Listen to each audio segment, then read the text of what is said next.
Welcome back to Wook Plus. I am Weekend Wook, joined by Kev, the Great Went. What's up, Kev? What's up, How we guys? doing? I like Big all the day. sunglasses. Big Yeah. day.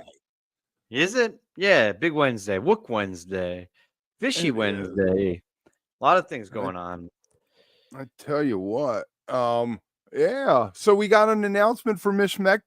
For PHiSH Mexico. I need the shades are reminding. A whole month earlier than last year. Well, they want to get I think that's I think that's the move though, because that's an expensive trip, right? You got to plan.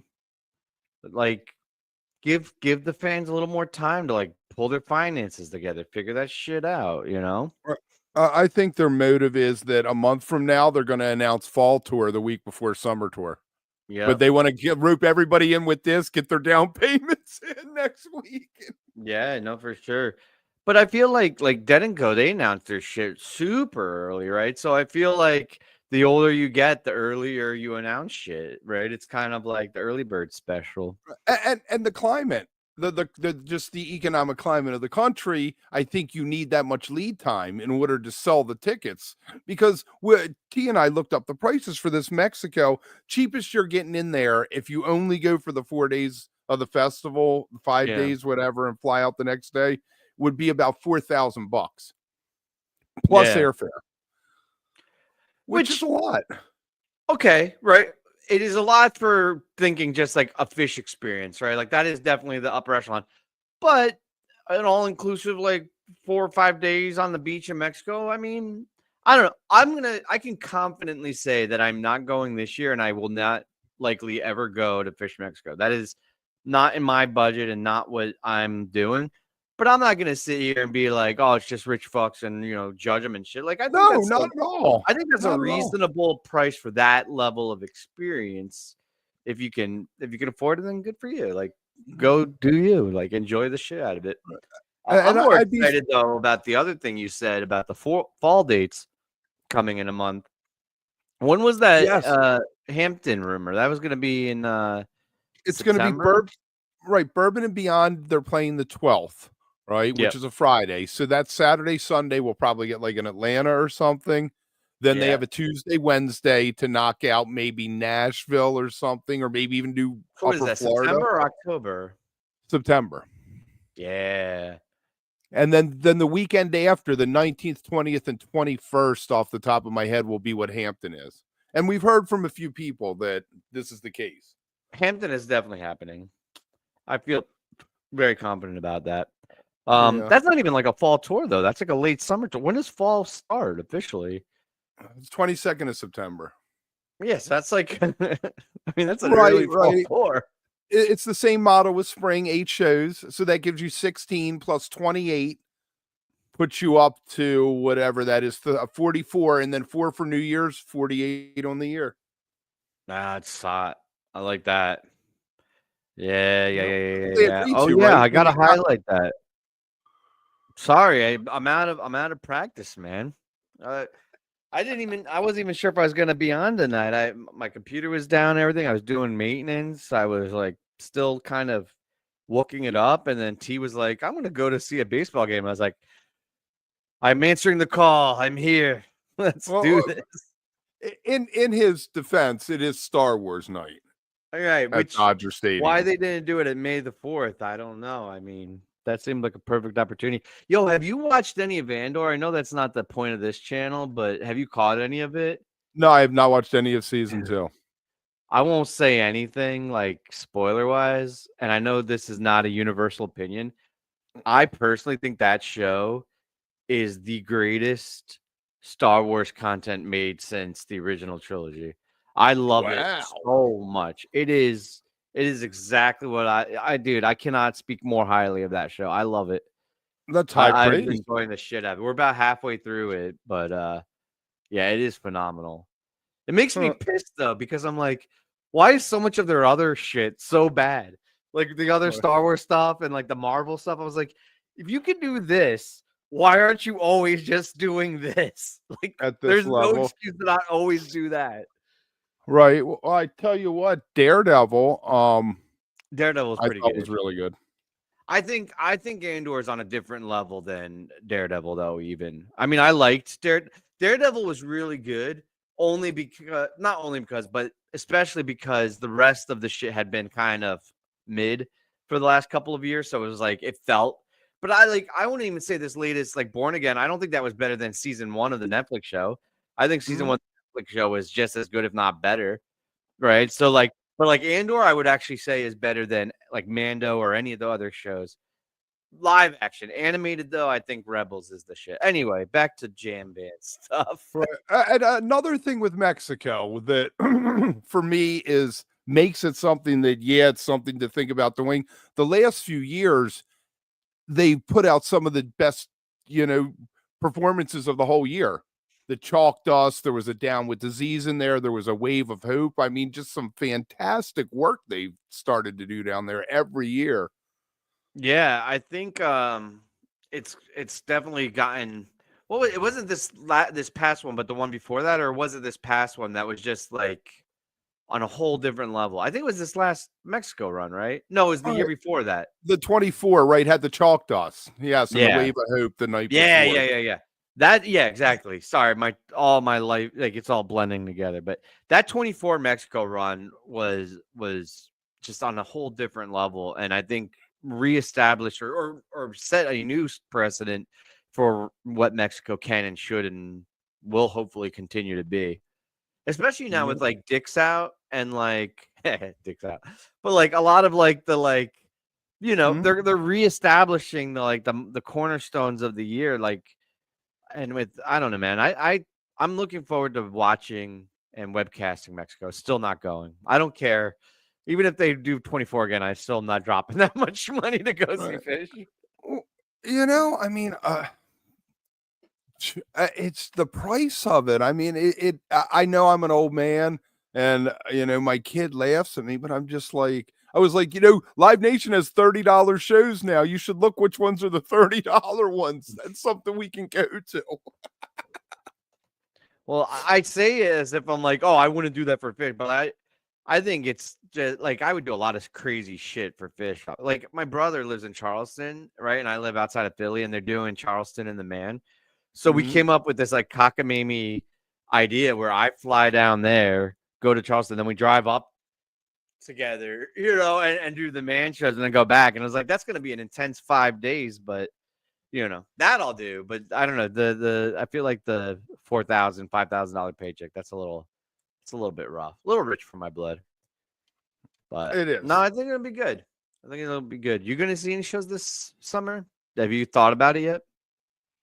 I might go to Pittsburgh, but I mean, I don't know. I probably will end up at the Man because it's only an hour and a half from me, but I have not sat down and said I'm buying tickets for this, that, or the other thing. So hey, I'm going to open myself up to like internet trolls and shit I probably shouldn't and admit something, but because I know a lot of people judge this, but we talked about it and we're gonna do it. We're gonna bring my my daughters to the SPAC show and do like because like we're looking at the show. We wanted to bring them to a show, but like what venue would it actually make sense? And every time I've been to SPAC, there's like such a big field, like the grass, and there's usually a family section in the back, and you could stay out of people's way and not ruin anybody else's time. And we wanted to go camping, so. Well, you brought the older one to Atlantic City that one year for a show. Same thing, right? Like I wouldn't be bringing them like MSG or an arena show or even some sheds, but like same thing. Atlantic City, it's like we were in the back on the beach. We had like a whole crew with like towels and glow sticks to like do a protective ring, and she just danced in the sand. It's like we're gonna do the same thing, but I took mine when they were 8 and 10 and 9 and 11 to Merriweather 2 years running. And I hung out on the back of the lawn with them, Yeah, exactly. Someone tried to pass me something. Right, someone tried to pass me something. I'm like, I'm with my kids, man. He was like, oh.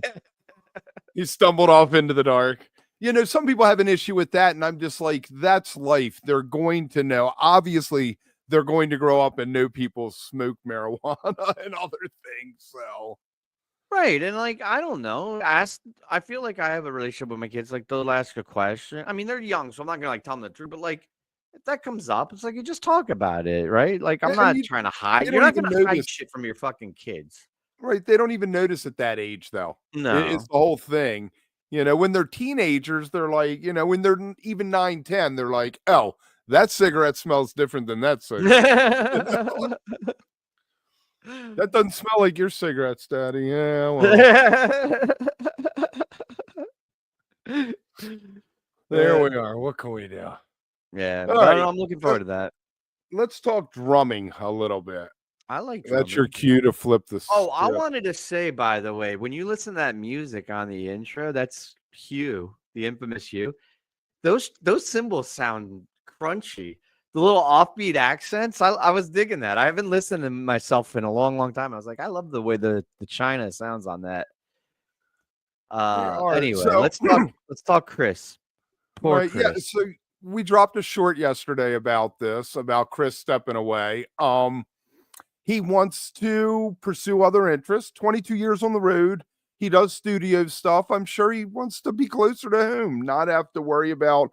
I mean, God, he's played like 2,000 concerts in 22 years. Or so When did he have 4,000 or his something. It's surgery? like Was that last 200 a year? year. Right. So When did he have his surgery? that was 23 is when we got that, is when Joel let us drop that. So it was half of 23 he was out. He's been with him this whole past year into this year. Obviously, they'd be talking about it because they have it set up where Dwayne Trucks is going to sit in for 4 shows. And apparently Scotty Zwang, who played with Dopapod when Neil Fro Evans was out of there, and he plays with the band Sun Squabby, is going to be sitting in for the rest of the year, which tells me he probably will end up being, the permanent replacement. So, I mean, this was handled with a lot of class and felt very professional.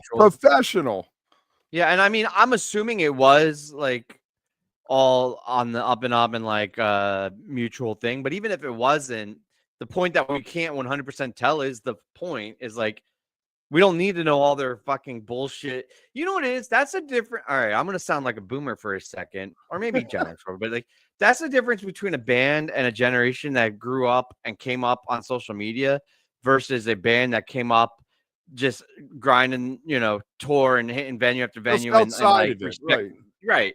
Because fucking Goose, every tiny little fucking. Oh, I shit the bed. Oh, I got a skid mark. Oh, like we have to hear all of their nonsense bullshit. I don't care. It's like just play fucking music. But like you had so much drama, and now you see this, and it's like an entirely different approach to it, and it's refreshing. I liked the way they handled this.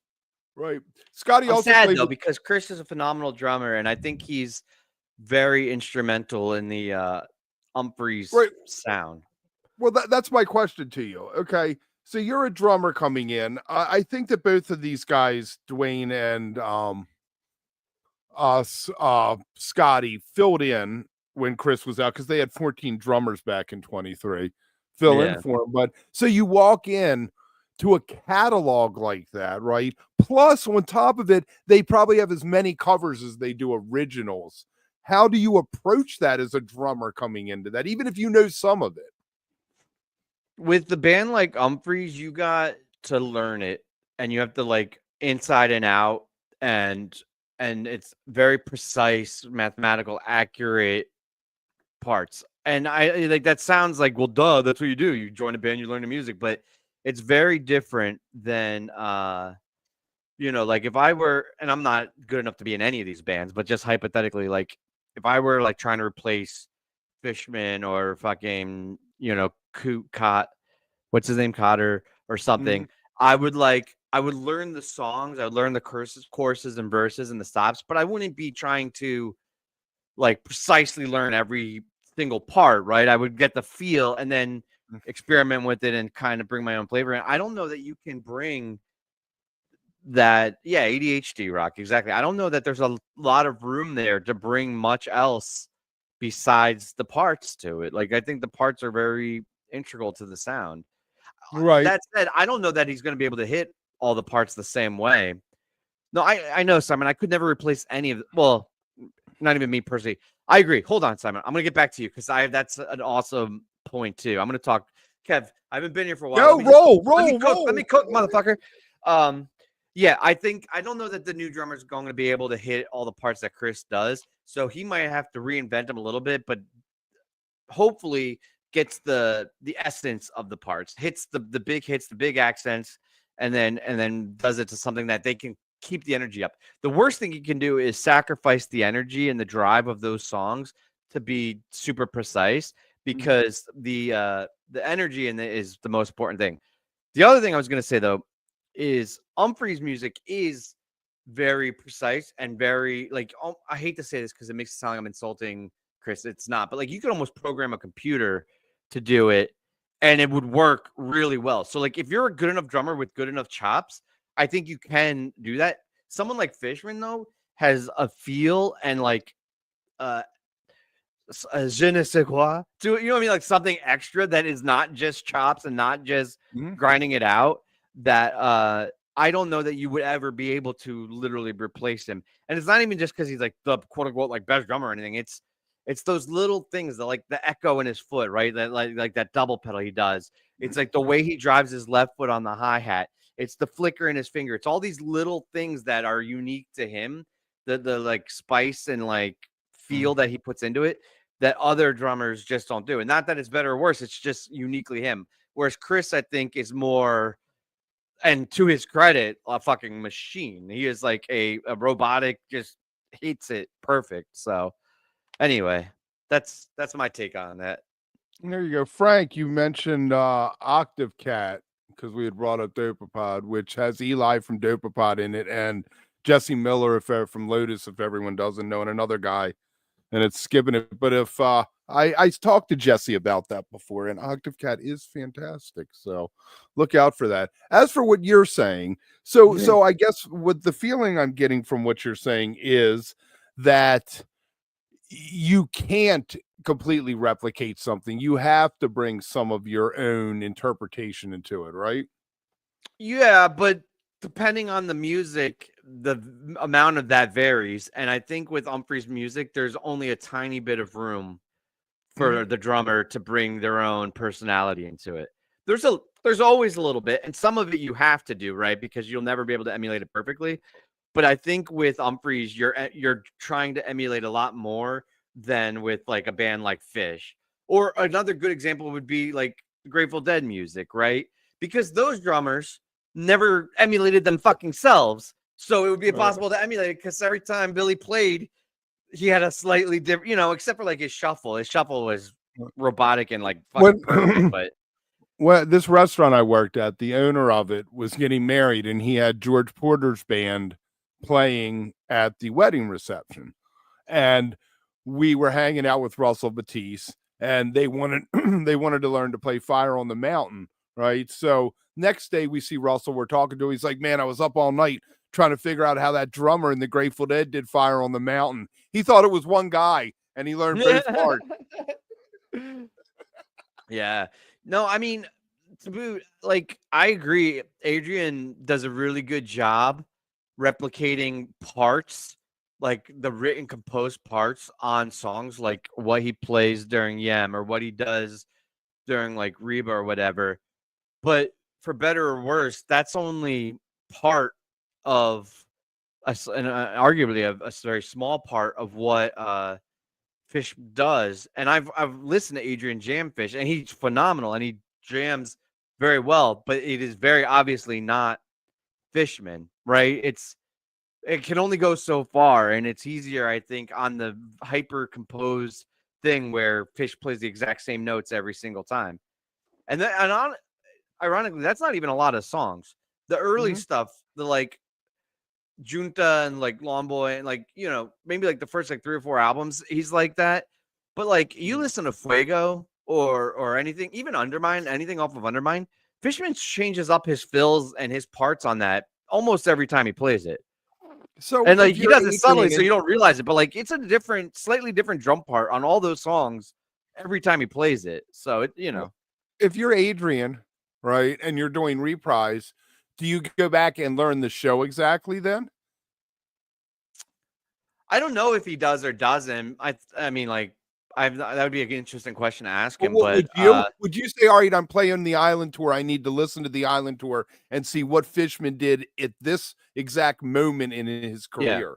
Yeah, I would. If I were in that situation and I was doing what Reprise does, because the reason I would do it isn't because I would expect anyone in the audience would even notice or care, but I think would make you better. Yeah, and like DSO, exactly. But who is that kid? Hank, the Asian kid that was on Twitter or whatever. He used to learn the exact parts of fish. Mhm. I respected the shit out of him for how well he but you learn so trying to reverse engineer and figure out the sticking that Fishman does teaches you tricks that you can then emulate or bring into your own music. So I just for the value of learning from Fish, I would do that. I They tried do the once and I vacuum couldn't solo. do it. So I was like, nah. I physically can't do some of the things that early Fishman could do. Like I mentally understand what he's doing. Like I have the ability to understand and process what he's doing. I just physically can't get my limbs to do what he does. So Is that a matter of just practicing 8 hours a day like he does to yeah, get for your limbs fucking to 40 do it? years. Right. It must be nice. I don't know. I don't know if I'd want to sit around and play drums 8 hours a day. You really got to love the playing the drums. I will say, I don't know if I could do that either for that long, but I will say that there is a weird hypnotic ecstasy to it that is unlike, especially when you're in a good jam. And I'll put it this way: I can't do most things for 6 to 8 hours straight, right? Like I'm just like not in super great health and like all these things, and I'm ADD as fuck. But I've had some weekend jam sessions where like the family's out of town and like it's just the guys and like we're playing, where it'll be 4 or 5 hours. I mean, not one jam, nothing crazy, but like we're just playing Right. song into song into song, not even thinking about it. And like we'll stop finally to take a break and go grab a drink or something. And it'll be like 5 hours later, and it'll feel like it was an hour or half an hour. You know what I mean? Like you get so focused and in the flow state, and you're just so locked in that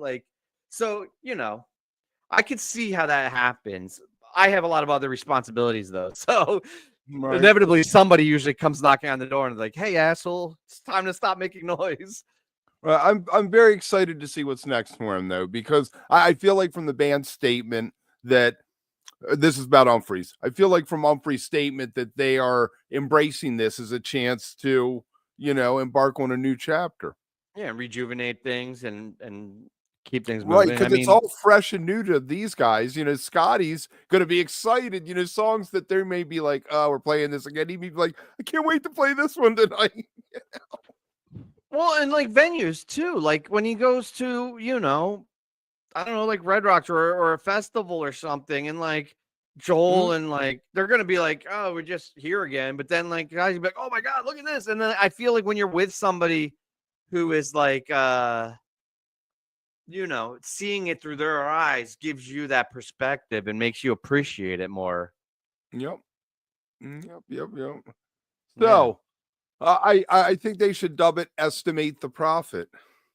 That was your Am I cue the to click? go. Why am I clicking? Why aren't you the click guy? I'll click it. I'm afraid.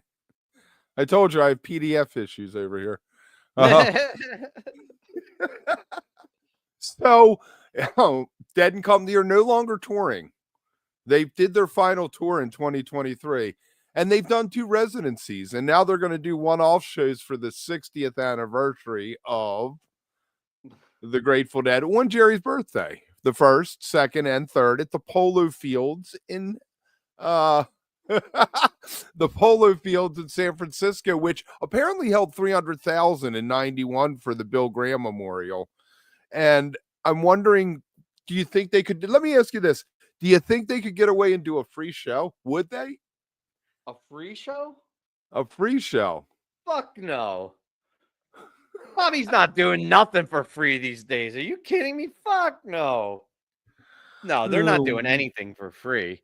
I mean, they might have like a commemorative Bobby bobblehead or something for free if you buy the $300 ticket. You But think it'll no, be if it's 300,000 people? Don't you think it would be like $100 a head? yeah, probably. Or I mean, that's what, they'll, no, 30 like they'll million? probably like the bleacher, like it's a field, right? The Yeah. general admission. Mm-hmm. Yeah, it's like $70 maybe. But Right, they'll have you got to VIP show up like a packages and like roped off sections and shit with like the air conditioned tents and all that other shit. right. You can you got to show up a week before to get on the rail for that one. Or just, you know, DMT pen and sharpen your elbows. All right. I'm kind of excited because I'm figuring that these will actually get streamed. None of the Sphere shows have been streamed, obviously. So you're listening to bad mixlers or audience recordings that are just, you don't get to appreciate the sound of it. $250 for all 3 nights wouldn't be bad, Simon. So how do you feel about this? Do you feel like a lot of people, when we did a video about this the other day, a lot of the comments were, what a ripoff. Like they said they'd stop, that kind of thing. And then other people are like, I already booked my room. I can't wait. I tend to go, I already booked my room. I can't wait, even though I didn't book a room. Don't get any ideas. I'm not going out there.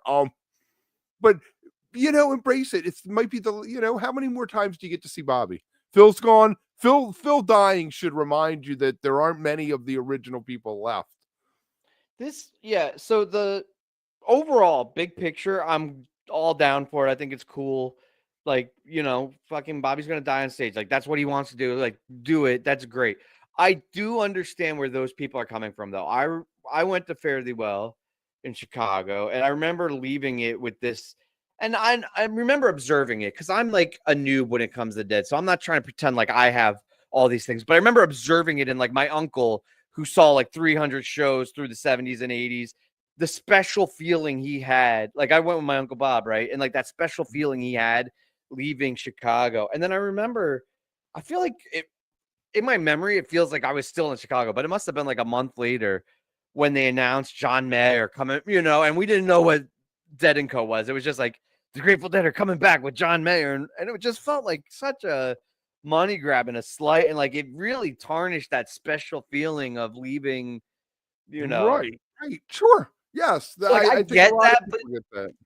But now at this point, after the Sphere and after the whole Dead & Co. experiment and everything, it's like, who the fuck cares? It's not the same as Fare Thee Well. Phil's gone.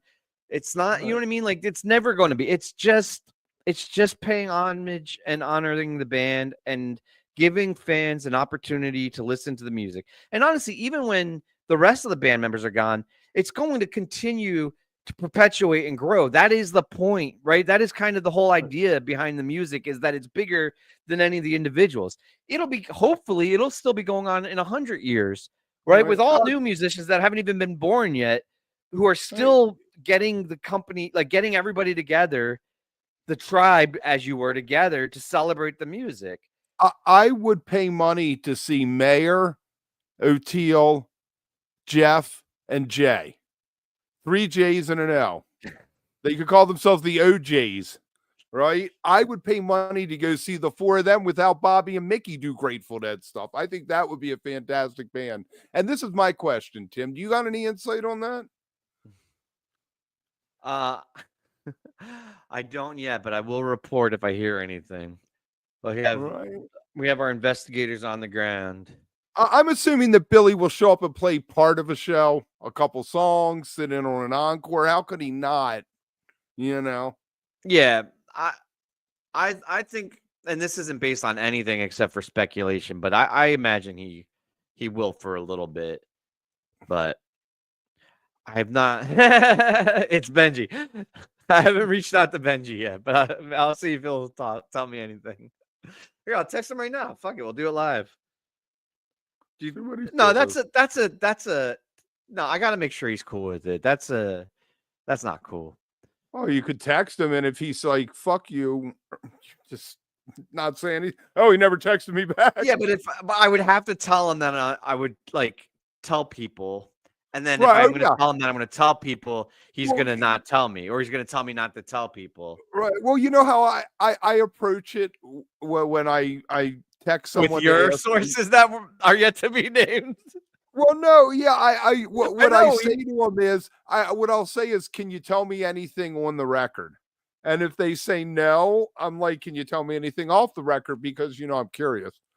Right, but then there's also this, not that like to give like the insider, but like we have an ambiguity because there's a couple of people that I know that have like insider information. There's a couple of people that you know, but like when we present it as what Plus heard, there's enough like, and like, nobody can really play it. But if you're like, I was talking to somebody who was Right. familiar, and you're like, all right, well, anyone who's been watching the channel for a year could figure out who you're talking about, who I'm talking about most of the Well, time. I texted Joel last night and I was like, "Can you tell me who the new drummer is going to be?" And he's like, "We'll make the announcement tomorrow morning." I was like, Yeah. "Right, I got to try." What I mean, can it's I cool do? that like you get to know, right? Though, like Right, just the difference between what we can publish. right. I tell you what, I would love to see Simon, which Matt Bush mentioned. Was Bob Dylan was supposed to have shown up at the last San Francisco shows for the end of the 23 tour. I would love to see Bob Dylan come out and mumble through a couple songs. No, yeah, that'd be crazy. Yeah, why not? I mean, a Tangled Up in Blue something, or because they busted that out. Did you hear Bobby decided he was going to sing Tangled Up in Blue? No, when was that? A couple weeks ago at the Sphere. Tomorrow night starts the last 3 shows of the run, 16, 17, and 18. So, Jason, you saw nothing. can, Getting can I called out. can I tell you something though? I Yeah. have issues with the set listing for the way the Dead are doing thing. Like every night out of space is a slow song. They're sticking like Let It Grow in the middle of the first set. And as much as at one time I probably would have bitched about, I bitched about the way It the sounds Dead like set you're gonna or bitch how right now, so well, no, I bitched about how predictable they were, and I wish they would mix things up. Now I'm like, Let It Grow belongs at the end of the set. I feel like I found myself doing that with PHiSH over the last like 2 or 3 years. There was like this phase, and he's done this many times, but recently where Trey's like flipping the set list upside down and doing closers in the beginning and things. And at first I was like, oh, this is cool. He's mixing it up. And then very quickly, like I hate to admit how quickly I'd be like, I don't like this here. This doesn't belong here at all. right, Simon. Instead of the other night, they did it after the slow song, Dear Prudence or whatever, out of space, which was a little strange. Yeah. Simon is over on Facebook there for all the Yeah. YouTubes. Most people are Holding on it down. YouTube, but we have our Facebook people who hang out over on the Facebook. On the book of face. On the book of face. All right. So we mentioned Tangled Up in Blue. That'd be a good transition. Oh, boom! I already hit it. I was so Because ready, Kev. You didn't stick it with me. Tom Hamilton played at Garcia's in Chicago, which I hear is an incredible space that if you can get in there, check it out.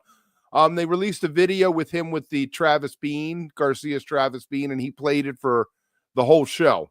It's Family Guitars, I guess is the name of the nonprofit or whatever who bought them all and lends them out. But one of the songs he did was Tangled Up in Blue.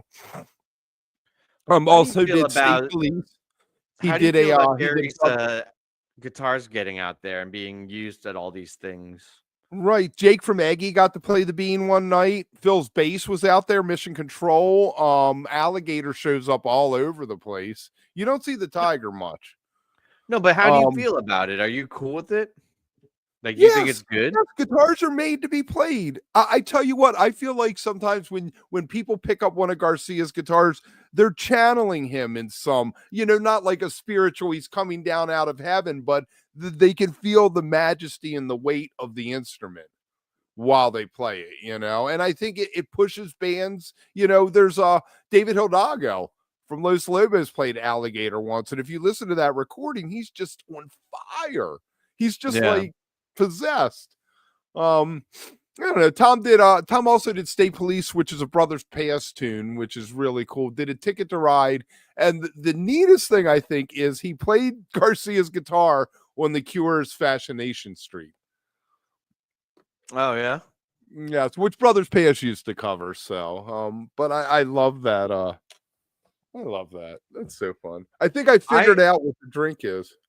I cannot. Oh, yeah. I I got on the webcast or not webcast. What the fuck do they call it over there? The Discord. Yeah, I went on the Discord with those guys like last week or 2 weeks ago or 3 weeks ago. I know at some point, and had them explain it all to me. I was like, "What the fuck's going on?" And they were cool. They explained it all to me, and I promptly forgot everything they said. So I have no idea what the game was. Right, I didn't know what the game was either. Nobody told us what anything about it. I think they said they were just trying to fuck with you. It's like there is no rules. It's just we say it randomly to get Kev in his head. All right. So that's it for the Chavis Bean. Let's do some random stuff that I don't know if you've seen, but I'll tell you. No, I haven't seen any of it. So I think the way we should preface this is I'm going to hear all of this for the first time, and I do not hold myself responsible for any of my terrible takes. And if Kev has a really brilliant take, he had time to pontificate on it beforehand. Yeah, you know Corey Wong, right? Yeah. Wolfpack. He has a guitarist. He has a podcast called Wong Notes. It's a pretty good name. But he had Brad Paisley on. You remember Brad Paisley? Yeah, country star? Country guy. Paisley says, in a lot of ways, my band's more like a jam band than a traditional country act. We've got instrumentals. We have sections where we don't plan who's solos. It just happens live. And then he further goes on. He says, country fans kind of expect certain things. Jam band fans, they go wherever you take them. And then he brings up PHiSH. You know that thing PHiSH does? That meditative telepathic zone they hit? I've heard about that. We'd love to try that, but our crowd would leave. They'd be like, what the hell's going on up there? No, man. Like, I remember I heard somebody once describe music as substances. And not that you have to be on those substances to do it, but you have Budweiser songs and you have Molly songs and you have opiate songs and you have weed songs, right? And it just really resonated with me. I was like, that makes a lot of sense. And country music, for better or worse, no criticism, but that's Budweiser songs. That's not marijuana the audience songs. goes right. The audience goes to hear the song they heard on the radio exactly as it was played on the radio. That's what they're paying their money for. They're going to hear you drinking beers, spitting dip or whatever, and listen to their song, and that's what they want. I agree. I also don't think Brad Paisley's band is likely, and I don't know this for sure, but I imagine it's not what an actual jam band is. It's what he thinks a jam band is, right? Well, his band, he is a 4-piece now. Him with another guitarist, a bassist, and a drummer. Yeah. So, no, but I mean, just the idea of like if they have a little bit of improvisation or mess with their song structure slightly, they're like, oh, look, we're a jam band. You know what I mean? Like it's kind of like somebody from the outside, Yeah, I'm going to take a listen. He's also, I'm sure, a phenomenal musician. Like they all are. Dude, some of those country musicians, those Nashville like studio musicians and shit, they're some of the best musicians in the country. Like they fucking have hardcore work ethic and right. But I don't know.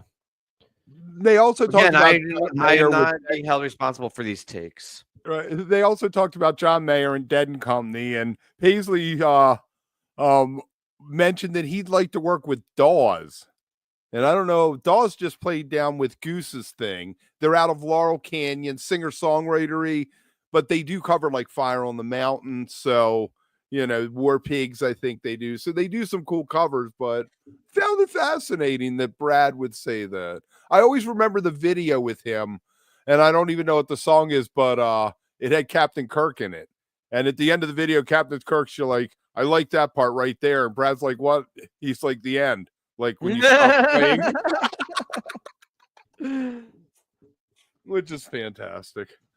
I love that stuff. All right. So, our friend Karina. Rykman? Yes, who I mispronounced her name, which is an all-time moment. I need to find that because she was so on it. She just roasted me. I feel like because we talked about it before. We talked about it before the interview, and I was like, I'm going to screw your name up. And so I had planted it in my head, It wasn't I as feel like bad you as we messed up call it. everybody's name for like a year though. Like every time we had a guest, it became like, a thing. When I asked Scott Marks, when I got Scott Marks and Zizek. Zizek's confused, that was Yeah. the worst. That was the worst. I thought Scott would not never as bad talk to me as again. what was the funky couch or fluffy couch or whatever? The flunky couch. The funky couch. No, I'm not gonna make it. No, it's fine. I'm not gonna bring it Karina up. played What's up with Webster Karina? Hall. She played Webster Hall last Saturday night, and she did Ween. She covered a Ween song, "I'll Be Your Johnny" on the spot. Which I thought was neat. I don't know if you're that into Ween. Do you like Ween? Are you a Ween guy? I'm not brown enough for Ween. I like Ween, and more than I like Ween fans. And it's funny because I've heard people talk about PHiSH that way. But like, if I'm just on my own and like listening to Ween, I'm like, yeah, I fucking love these guys. And then like I meet a Ween fan and like I try to say that I like Ween, and then like I get challenged. They're like, oh, and then that kind of like 27 songs. right. And I'm like, all right, I take it back. I no longer like Ween because I don't want to fucking defend my Ween likeage, because I'm not brown enough or whatever. But who I really like though is fucking Karina Rykman live. I mean, I liked talking to her. Right, we've interviewed her. We had that stuff and everything. But seeing her live is awesome. She is. You know what it is? I'm not even gonna say like she's like a phenomenal musician, which she is. But there's a stage presence, right? There's something like that, like almost like that punk, like the pose and like the energy. Because like she had a phenomenal band, but like all of the attention goes right to her, right? Like the whole room is just boom right on her, and it was really great one of those cool experiences in a small room to catch her. But yeah, Ween's okay. Mm-hmm. Well, she's playing Webster Hall, so I think she's like taking those steps to go to the next level there, and I think she can carry it. Oh I fuck do. yeah, she's young. And she has the skill and the presence, the aura. Yeah, I mean, if you go back and you go back and find some of her really early stuff, she used to do like harder stuff, like metal and stuff like that. yeah. Which And I think fun. it still finds its way in when they're like jamming and stuff. Like she hammers down. Right. She used to be in a band that there was not a guarantee for anybody, but I would not be surprised if in like 5 years I read an article or something like, or saw her like headline something big. Like I would not be surprised if she was super successful.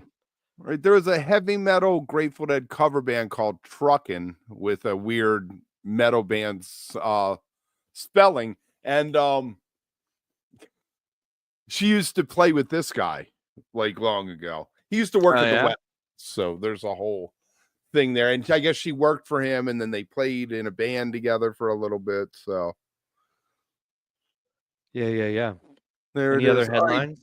Do you see the Rolling Stone? John Mulaney did an article in Rolling Stone about the Rock and Roll Hall of Fame thing? Huh? Was that the Seinfeld thing? No. Well, after that, he did something in Rolling Stone. And no. What did he say in Rolling Stone? About your favorite topic, the Rock and Roll Hall of Fame.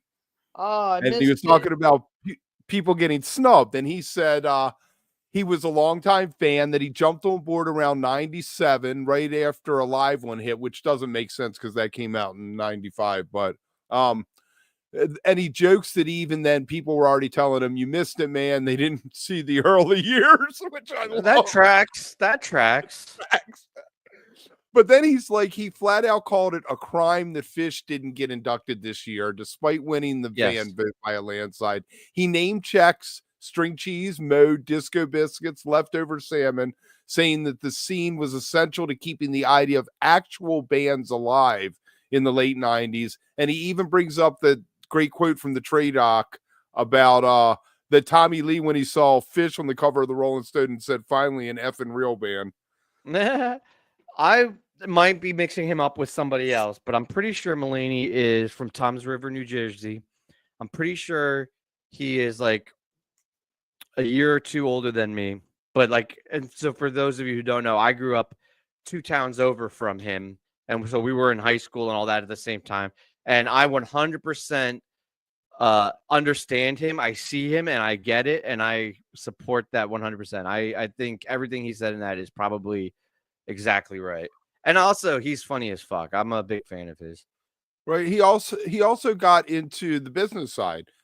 He said that he's toured enough to know what it means to sell out shows night after night, but it's hard to get people to click on Spotify these days. Yet PHiSH gets people to fly across the country to see him live. He said, that's not an industry boost, that's real. And he figured that the snub is probably oversight more than snobbery, but still calls it what it is, a miss. Yeah. We should have him on the channel. Do you think we could get him? He seems like a smart guy. Right, we should try. And he also mentions the stigma, the hemp choker friend from high school image. And he says, we're not dumb. They rock. It's not all game hen. Yeah. Good for him. I mean, never knew he was that into it. Never knew. I'm not surprised. I feel like everybody from Central Jersey from that time period, not everybody, but like it was, you know, right. A large portion of the high school was into that shit. Yeah, definitely. Did you see Billy Strings drop some dates for Europe in his fall? And he's doing Baltimore again for Halloween. Oh. He likes this. I'm excited to go this year. I feel like such an idiot. Did you ever wear hemp chokers? Hemp chokers. Yes. It's like they're like quad couches. Huh? Did you ever wear one? What? I was not a hemp choker guy. I was like the stereotypical tool bag. I actually quit the high school track and field team because I went to my first match. I did weight, like I wasn't a runner, but I did shot put and javelin and discus. And I go up and the coach is like, you have to take off your jewelry. You can't compete if you don't take it off. But it was like, you know, the hemp necklace was like fused. You can't take it off. You have to cut it. So I was like, no, I'm not going to do that. He's like, well, if you don't do it, you're off the team. And I was like, fuck you. I'm out of here. Just like the dude in Dazed and Confused. You're like the guy in Dazed and Confused who they wanted to pee in a cup. Yeah, I had like a little glass bead in the middle. I forget what it was, like a mushroom or a turtle or something. Yeah, I didn't do that. Didn't do that. Didn't do Guadi clothes. I didn't really do the hippie stuff, dude. I was a punk. I just really liked the music, so I went and showed up. I didn't have the cool hippie attire. I had like tie dyes. That was it. But like I always loved the like patchwork and all that shit. But that wasn't my thing. I was like tie dyes. I did tie dyes through high school, but when I got out of high school, I went into a Johnny Cash phase that I've never gotten out of, and basically just wear black. Well, yeah, I mean, I'm a big dude, so I wear black just for that reason, right? Those are my two looks. It's like over the top, colorful, or all black. There's no in between. All right. Well, I wear colored shorts, so. Oh, there you go. Colored basketball shorts with black t-shirts. It's the look, man. It's the look. I call that the and my Sanuk slip-ons. Yeah. Trying to live the easy life. So, you ever hear about Wonderland Forest? You know that festival? It's a festival place, I guess. They have a bunch of events every year. Sounds familiar. Apparently they got closed down. Oh no, why? They didn't say that. But Dogs in a Pile's first festival was supposed to be there. Burning Daylight was scheduled over Memorial Day weekend. Not happened. Pigeons was supposed to be playing Infinite Spring Dusters. Those events will be relocated to the Walcott Theater. Okay, camping and other tickets and add-ons will be automatically refunded, which is good because we went through last year, remember? All those festivals shutting down and not giving people their money back. Yeah, fucking everybody over. All that nonsense. But there's I couldn't afford Jinkos. That was for wealthy families. Right. I don't know that I ever had a phase where I wanted them, but I know for a fact my family would not buy me. They were expensive, like $80 jeans. Fuck that. I got the Walmart special Levi Anyway, sorry, Kev. I didn't mean to interrupt Right. you.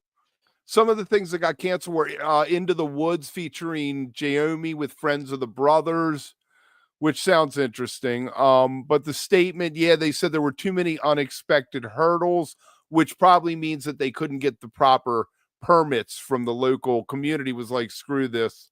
We don't want to do that. But if you remember, probably 6 months ago, we mentioned something about this. The two guys who run the whole place are in a legal battle with each other anyway. And the one guy was still trying to run it. So I wonder, I don't know. Trey Band played there, Disco Biscuits, Twiddle. I mean, kind of weird. Yeah. Anyway, hard, another hard. festival Even that in the is best of situations, that's a hard thing to consistently do, and deliver on.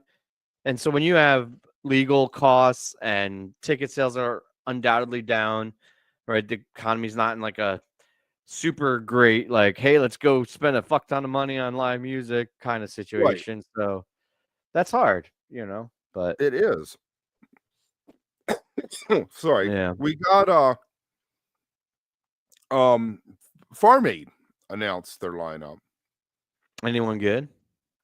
Yes, actually. Hold on. I'm looking for something here. There it is. Wow.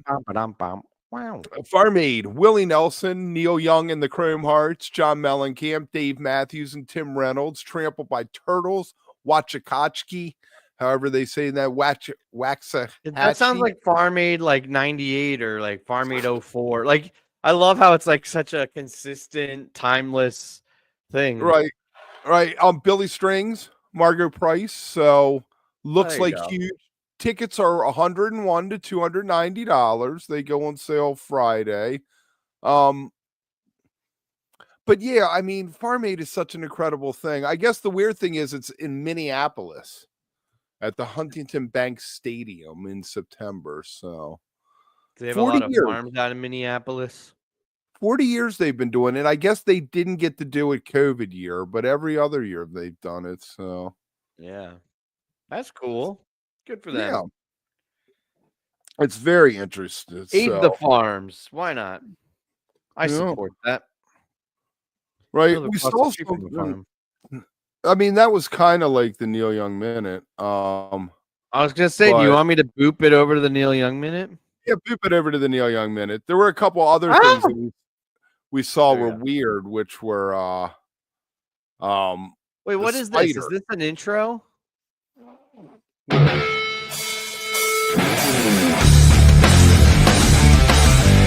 The Neil Young Minute.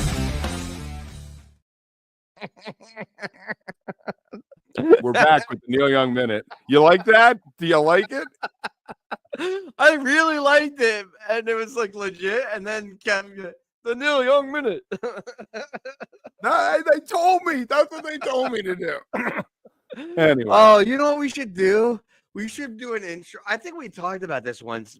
Do a Neil Young Minute, but where the intro is like 50 seconds, and then the actual like Neil Young thing is like 10 seconds. That was a hard intro, like in a good way. Like that slapped a little bit. I like that. All right. So the story is singer-songwriter Neil Young had a spider named after him. U.S. University biologist Jason Bond discovered a new species of trapdoor spider and decided to name it after his famous musician, Myricophilia Neil Youngi. And that's the Neil Young Minute. The man has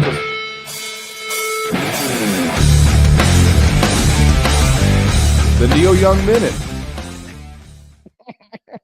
We have to bookend it I have to figure out a cue so I know when it starts and ends, so we can bookend the Neil Young Minute. Yeah.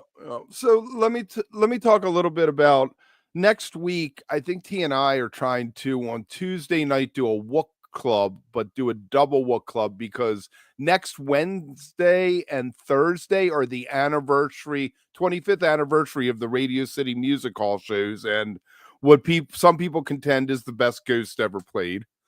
Yeah, I might have an opinion on that. I don't know if I'll be there, but I'll let you know my opinion. Matt and I Right. used to argue about that constantly.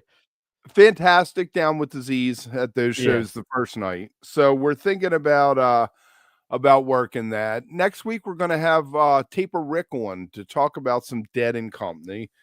And next Thursday we're going to do something with the festivals again, the Crawfish Fest in New Jersey. We actually spoke to Michael, the guy who puts it on, Michael Arnone, and we're going to break that down. So make sure you check that out. If you haven't, become a member. On Monday mornings, we do a special members only thing.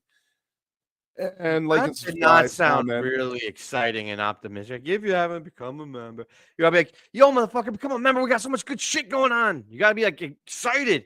They don't be all like, right. passive, I don't feel like our community or our a lot of people who watch it respond to that kind of thing. Maybe they do. Like the video right now. Fine. Don't be all hyped up, but don't be all like dead either. Just be like, hey, if you haven't yet, now's a great opportunity to become a member. We got some good shit going on. Anyway, right, well, it's sometimes. Let's be real. Look at me giving you notes. I come in here just like out of nowhere. I'm like, here's some fucking notes. Right. Well, but here's part of it. It's very much just something that I've always been. I've never liked to ask things of people. You can ask people who know me really well, my family, my kids. But let me present a different side of it though. You're not begging or asking them to do it for you. You're inviting them to experience the opportunity. You are extending the opportunity to get the content and the benefits. And then listen, if you don't want to do it, this is the other side of it. It's fucking great. We're still chill with you and like don't think anything less of you. But we like to put effort into this content and we like to, fund it. So if you have the means and interest, join. And if not, that's good too. Right. People have been we've been getting a lot of good feedback on doing the morning stuff. Then I thought you were going to say good feedback since Wook left. You're like, people are digging the new look of Wook Plus. No, just I hear from a lot of people they're glad that we're talking about things outside of the tight circle of jam bands and PHiSH, exactly. That we can mention other bands and man, there's something for everybody. It's the future. All right, guys. We'll see you soon, and make sure wait, one more time.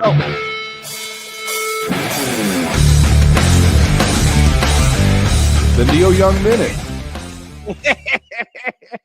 Do you like the Wook Plus on the sign? The one cardboard sign in the corner has a W plus on it. Oh, I didn't see it. Let me hold on one second.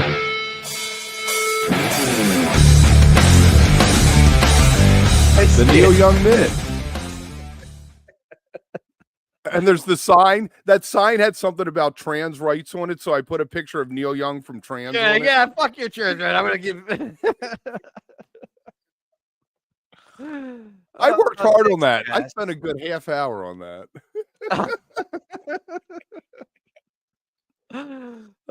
Thanks, guys. This was fun. We'll see you next time.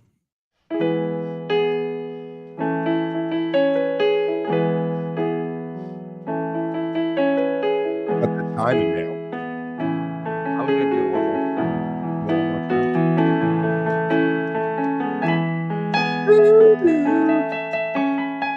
We should get someone to do a flute version. One more time. I can hear a flautist doing this. Thanks, guys. You all are the best.